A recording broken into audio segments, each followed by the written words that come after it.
Gators Breakdown, episode 26 is live. After the 40 or after the 54-16 defeat of the Gators from Alabama in the SEC Championship. This is Gators Breakdown. You can find us on iTunes, SoundCloud, YouTube here, live on YouTube, TuneIn Radio. All those options there are available to you. Breakdown. You can find us on iTunes. And check us out.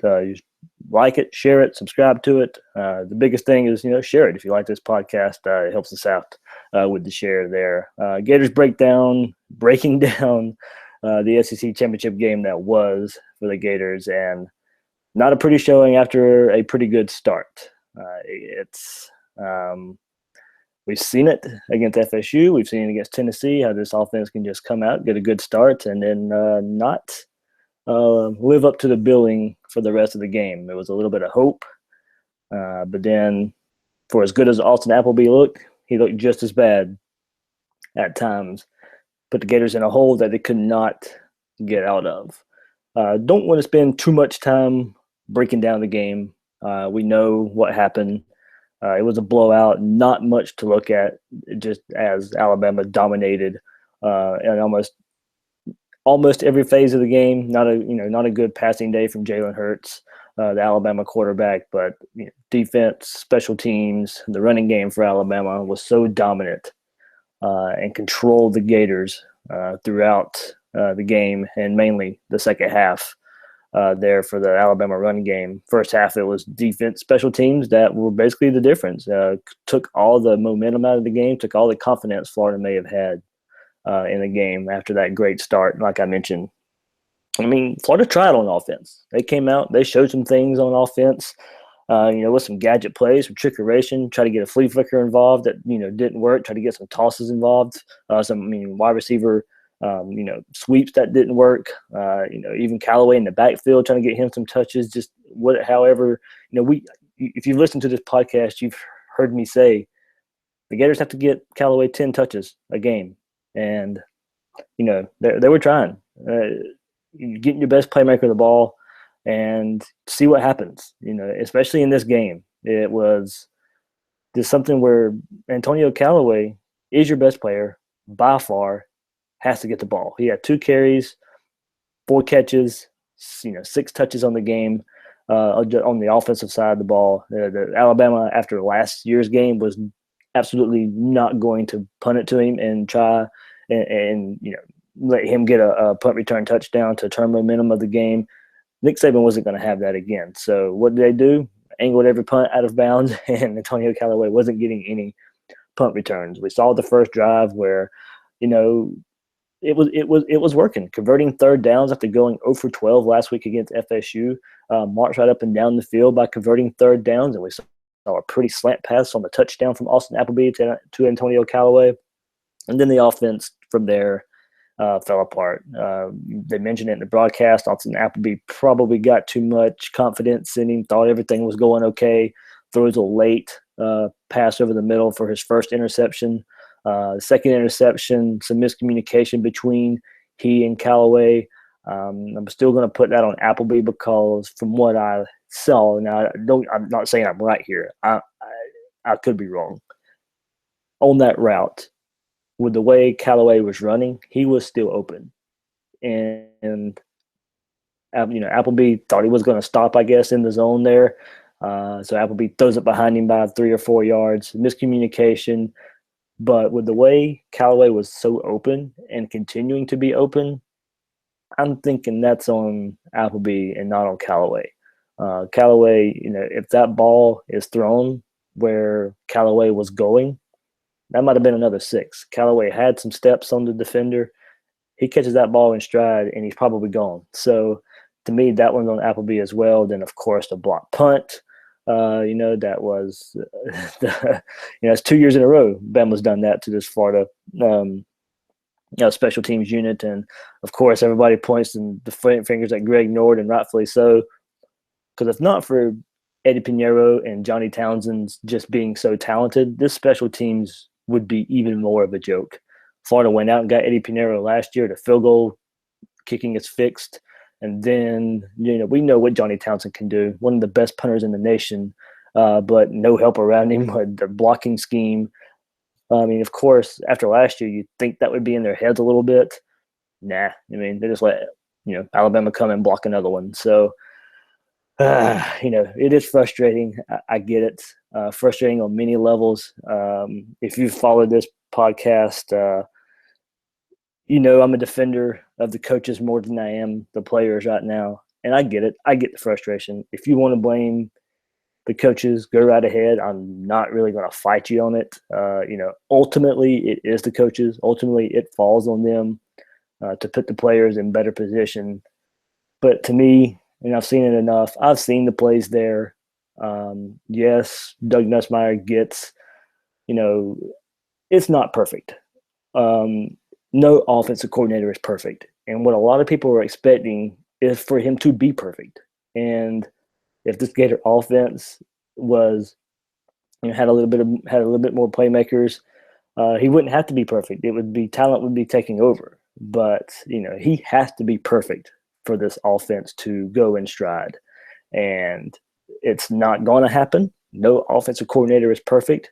What happens? The offensive line decides not to block for a play, or the quarterback throws a bad pass, or there's a wide receiver drop. We've seen the plays there. There are plays open. Last week against Florida State, the downfield passing was there the whole game. Austin Appleby couldn't hit him and just couldn't hit him. This game, Austin Appleby those interceptions. The last 2 weeks have been a turnover fest for Austin Appleby. The coaches can't do much about that. I mean, can you blame them for him being in the game and playing? Yeah. But what's your options there? Of course, there's talk about Felipe Franks, Kyle Trask playing. But as of 2 weeks ago, Florida was still playing for a lot more than just an SEC championship. Yeah, while the chances were there that the playoff was going to, a slim chance there to reach the playoff, the possibility was still there. Some things break the wrong way. You're not going to throw a true freshman in at that point of the season when there's still everything to play for. I get it. I get the other side too. If the true freshmen were ready to play, I think they would play them. But I'll go more into that later about that. But just as far as my defense, versus players versus coaches, I think the coaching is there for the most part. It's just the execution is not at its best. Of course, when you go against a team like Alabama, you see where your deficiencies lie. First and foremost, it is quarterback. Austin Appleby, as I mentioned, for as good as he played just as bad. 26 of 39 against this Bama defense, not terrible. 261 yards, not terrible. 2 touchdowns, pretty good. It's the 3 interceptions. The last one to Fullwood, I'm not throwing that on Appleby at all. I'm on Fullwood with his size and his frame. His job is to go up and get that ball. I love him off Fullwood. He's a very unselfish player. One of the best blocking wide receivers Florida has, but he just does not play up to his size. He plays more like he's Brandon Powell than he does Ahmad Fullwood. That size he never used his size to his advantage his time at Florida. I thought he would come in and be more of the Dallas Baker type of wide receiver, and it never materialized. So the last Austin Appleby interception, I'm not going to pin on him. But it was just a decision-making there. And I tweeted before the game, there were a couple of things I tweeted about this offense. Austin Appleby, after last week, the FSU game, he needed to go to read 1, read 2. If it's not there, get upfield and run. He did that a couple of times. But this Bama defensive line, and give credit to the Florida offensive line. They couldn't run block with the flip. Not many offensive lines can against Alabama. And that's part of the defense you see I'm talking about. But, kudos to them for pass blocking pretty well. Austin Appleby had a lot more time than what we thought he would, especially after the offensive line's performance last week against FSU. And a lot of those, that's why I think fans were so frustrated with Austin Appleby because it's not like he was under an immense pressure from this Alabama defensive line. It was just really bad decision making. And it's the quarterback position holds this Florida offense back so much. It holds it back so much. And And granted, I talked about the deficiencies, and I went to quarterback first. An offensive line deficiency, run blocking. Uh, what you see here, it starts with quarterback, and the reason it starts with quarterback is a better quarterback can hide other deficiencies so much. I mean, if Florida has a quarterback that's consistently hitting passes against this Bama defense, then they can't come up, stack the box, and control the Florida run game so much. And this speaks to not just Alabama, but other defenses that has given Florida trouble with them trying to run the ball. There's no threat from a quarterback to open up this offense, not at all. So every team gets to stack the box against this Florida offense, and whatever running yards this Florida team gets, they earn, because it is, stack box after stack box. It's offensive line having to, block more people than there are to block. It's 5-on-8. The running back's having to make a play, or make a play in the backfield to try and get some yards a lot of the time. And if Florida had a quarterback, it wouldn't be so much in the box play against this Florida offense. But it's not there. There's no threat. Teams are not scared of the Florida quarterback position, no matter who it is. It's been Will Greer. It opened up there a good bit. But Treon Harris, Luke Del Rio, Austin Appleby, there's no threat there. Teams are not afraid to let the Florida passing game beat them. And we see it time and time again that they're right. It doesn't happen often where the quarterbacks can get something done, and we see the results. But I mean, first and foremost, what we can gather from last night, while it was a big, big loss, 54-16, no one's on Bama's level. And it's sad for Florida fans to say that, because, not too long ago, Florida was on Bama's level. But ever since that 2009 SEC championship loss to Alabama, it has been two programs going in the complete opposite directions. While Florida's, mudding along, still ranked most of the time, coming to this game ranked 15th. The final poll came out today for the college football playoffs. Florida finished the season 17. But Alabama's been near the top of the polls year in and year out. Nobody competes on their level year in and year out. Nobody recruits on their level year in and year out. And you see the results of that. One 5-star goes down, there's another 4 or 5-star to fill in. And we'll get on more about the Florida recruiting coming up. I'll touch on it here in this show just a little bit, but we got plenty of time to talk about recruiting coming up. Not a good trend there, of course. That's another big complaint about people's direction of this Florida program. As they say, and I'll go back to Nussmeier a little bit. I mentioned he has to be perfect because he's having to make up a lot for the talent deficiency on offense. I think another big complaint is the tempo Florida plays with. When Florida early in games goes a little up tempo with these scripted plays, we see the results.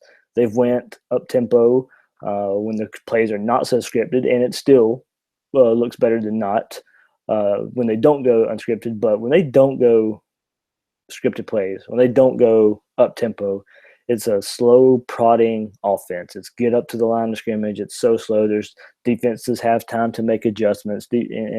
But we saw it early against Alabama, and we've seen it early in other games. Florida will get in one formation, and then they'll spread everybody out, and where the defenses don't necessarily have time to adjust. But later in games, we don't see that.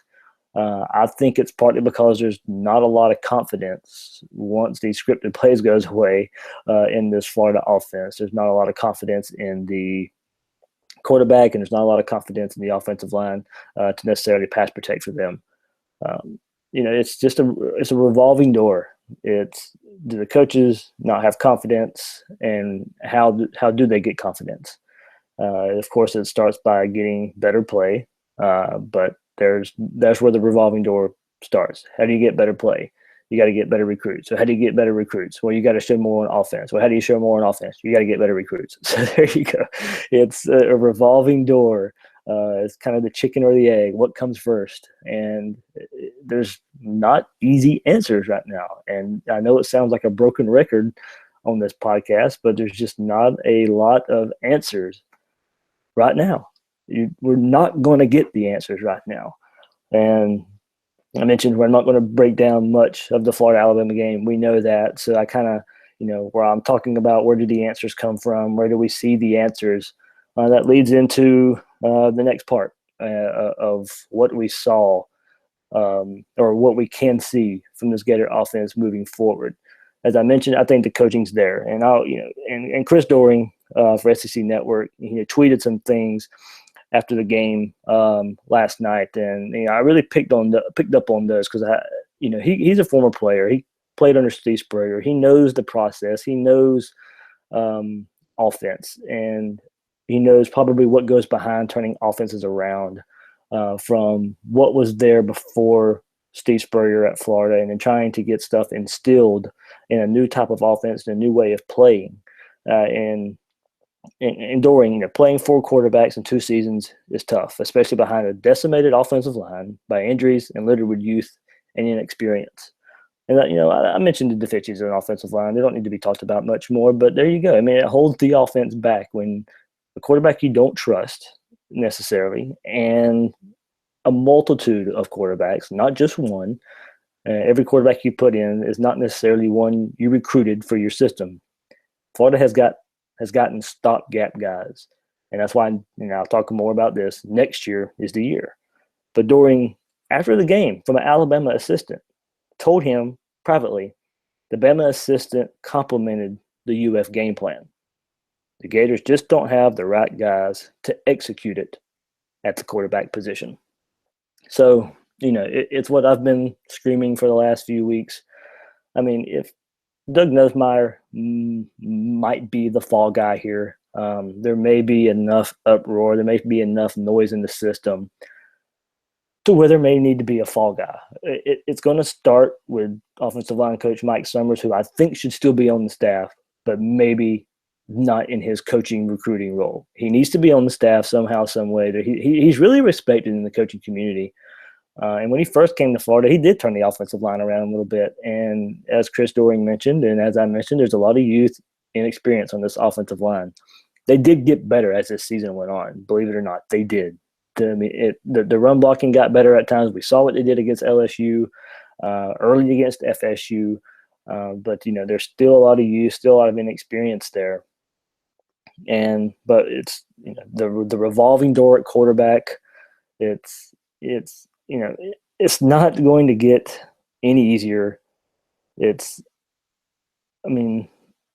won't get our answer until maybe, and here's where a lot of the news has been coming from lately, and of course we'll dive into it because it's a big hot button topic. Do we get an answer in the bowl game at the quarterback position? A lot of talk about maybe throwing Felipe Franks in there. A lot of talk about why would you burn his red shirt this late. A lot of talk about, we need to see something different. Austin Appleby has no future in this program, so go ahead and get your future ready. Look, I get both sides of the argument, and I'll present both sides of the argument, and you can kind of come to your own conclusion.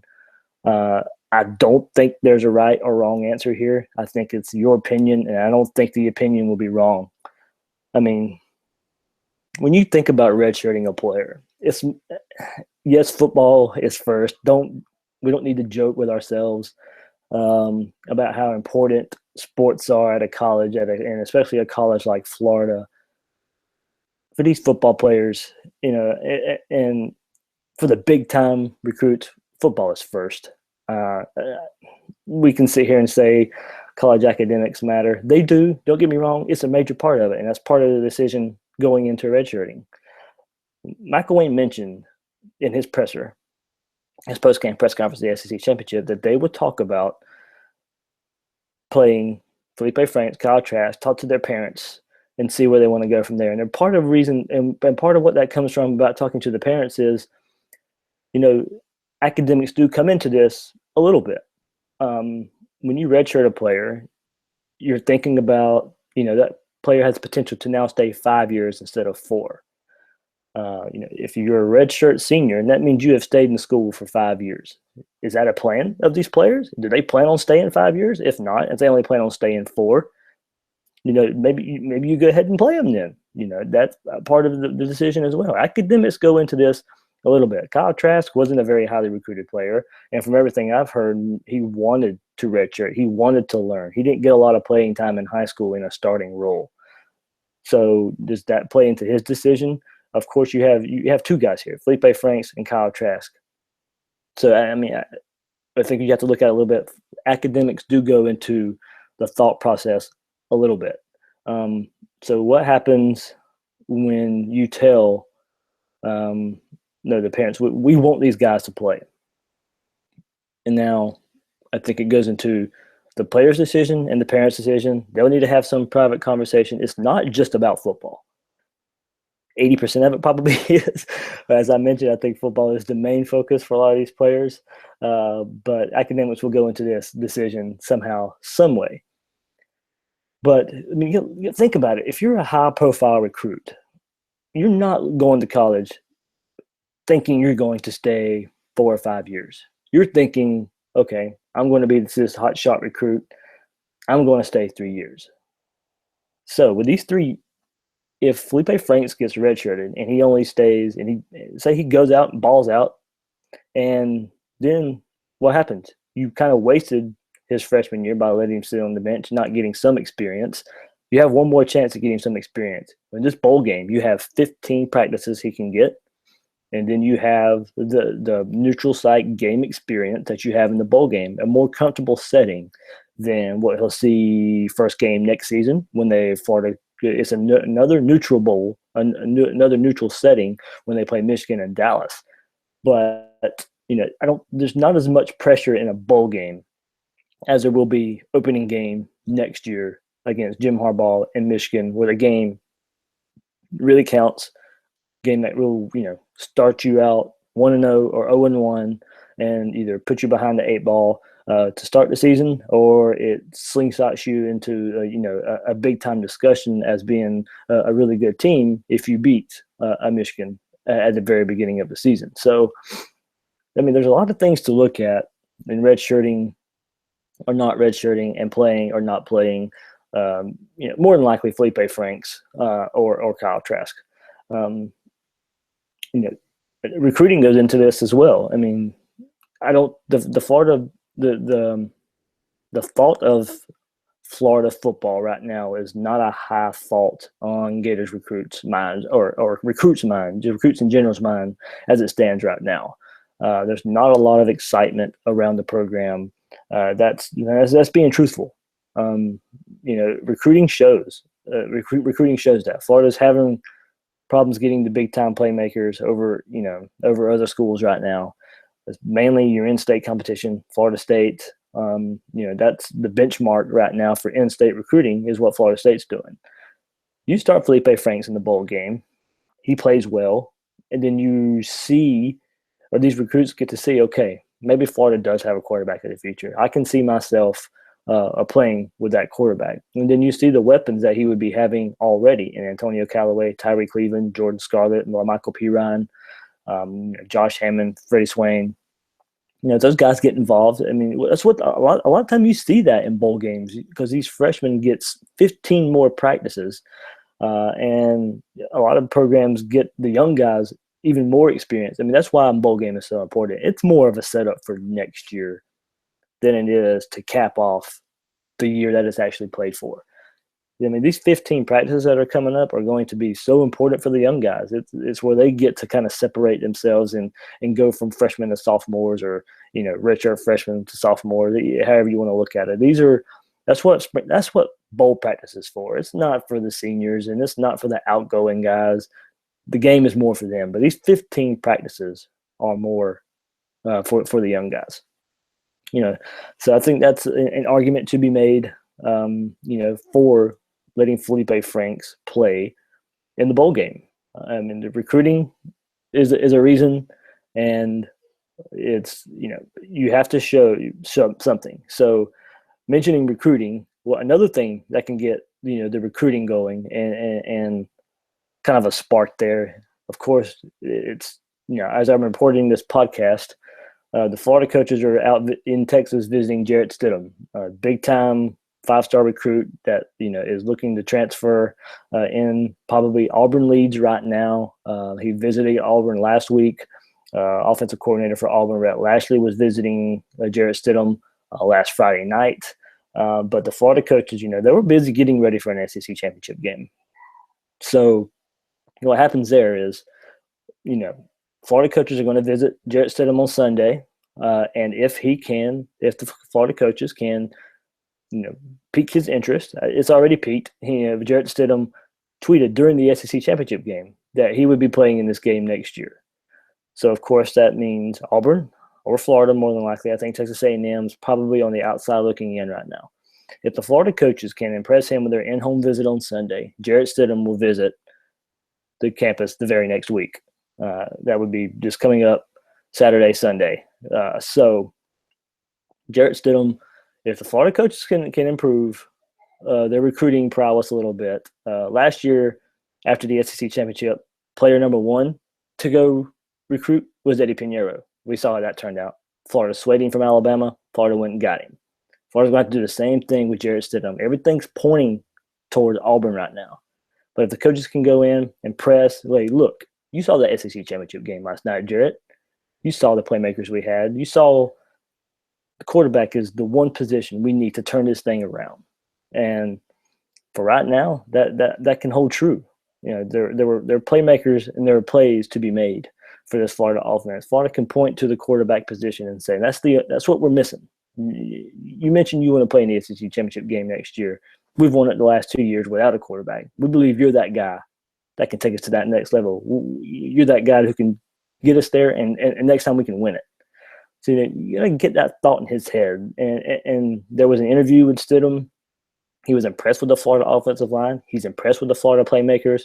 Florida's got to go in and sell that. Jim McElwain, Doug Nussmeier, they have to go in and sell that. So it's a big time recruit. And what got me to pointing to Jarrett Stidham is Florida gets him, and Florida gets him committed early. That sends a sign to the other recruits. Okay, look, Florida's got their quarterback. Let's go play for that guy. And they can maybe see what Felipe Franks can do in the bowl game or spring practice and say, okay, the future is good as well.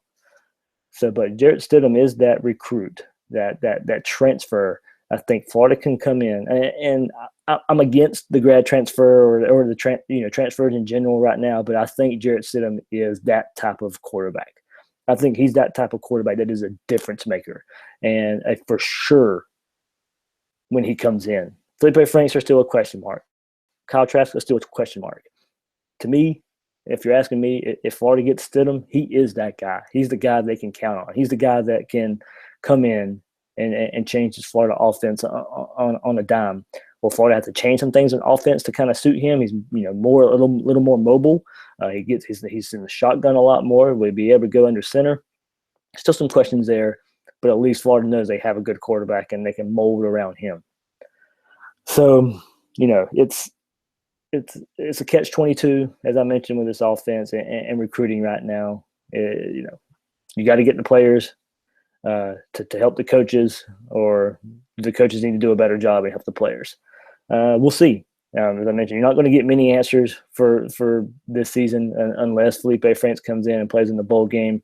That's still only one game, whether it's good or bad. You have to remember it's only one game, but it can send a signal if he plays well that the future is in good hands for Florida. So, of course, it's bowl season, and the bowl game got announced for Florida, and it's going to be the Outback Bowl versus Iowa.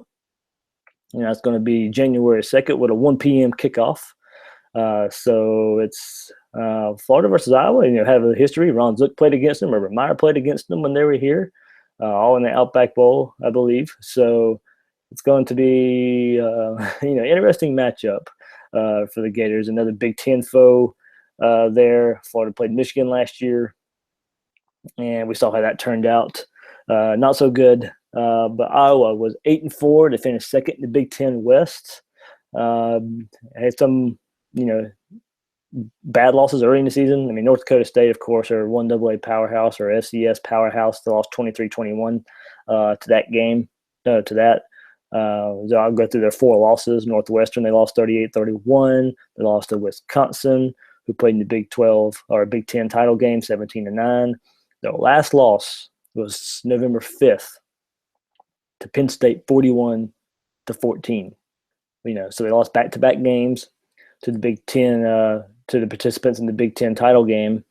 But then they rattled off. They went the very next week and they beat number 3 Michigan 14-13.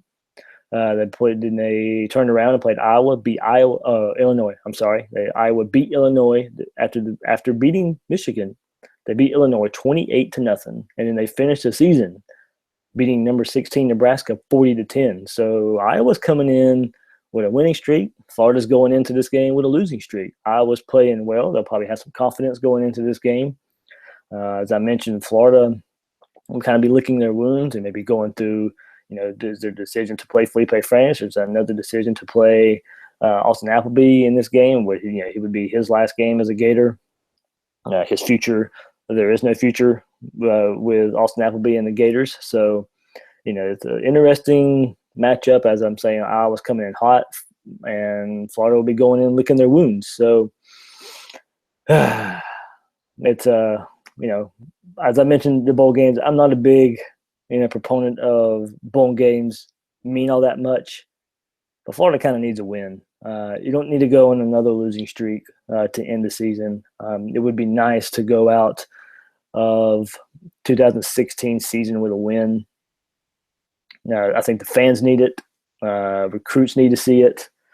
The players, just for some kind of morale, need to see it. I don't think bowl games bleed into the next season all that much. I've never been that big of a believer in that. But the program's kind of stagnant right now, even though they've played in Atlanta twice. I don't see it so much like that, but I get fans who feel that way. The losing streak doesn't help. There's not a lot to get excited for. And I get that.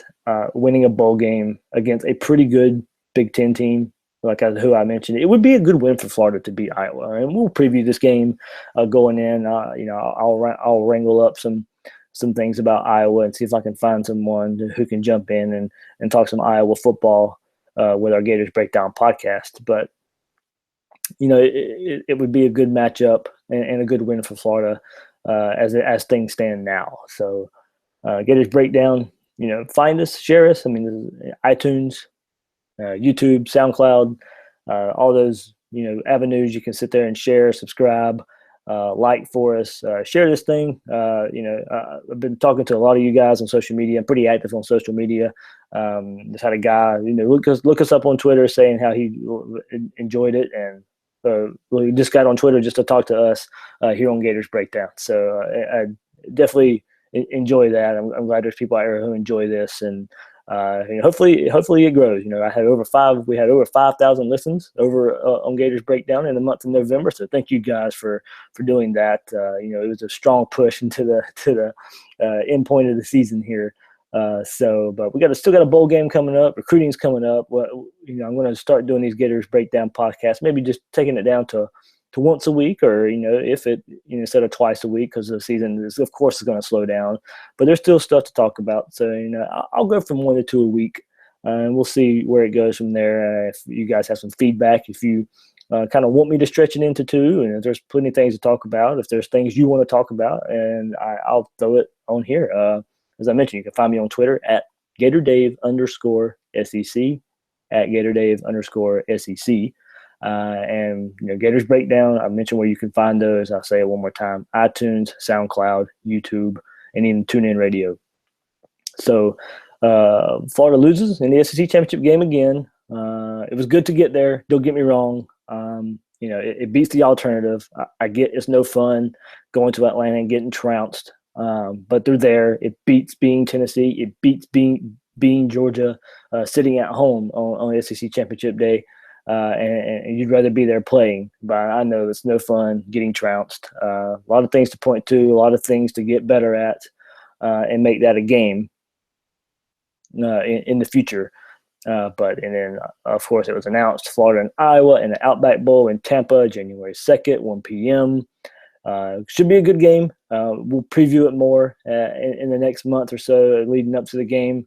We'll have the holidays coming up, so Gators Breakdown will slow down just a little bit around the holidays. But guys, like I mentioned, you can find me on Twitter if you want to talk. There'll still be shows throughout the off season. Still trying to do one a week, like I mentioned, and maybe 2 a week. We'll ramp it up around recruiting. We'll ramp it up around the bowl game, of course. And we'll go for their spring game, all that stuff coming up in the next few months. So it's been a good season. Thank you guys for joining and listening to Gators Breakdown. Joey and I will still have our midweek podcast. We'll probably record that Monday night, Tuesday night, get it out in the week.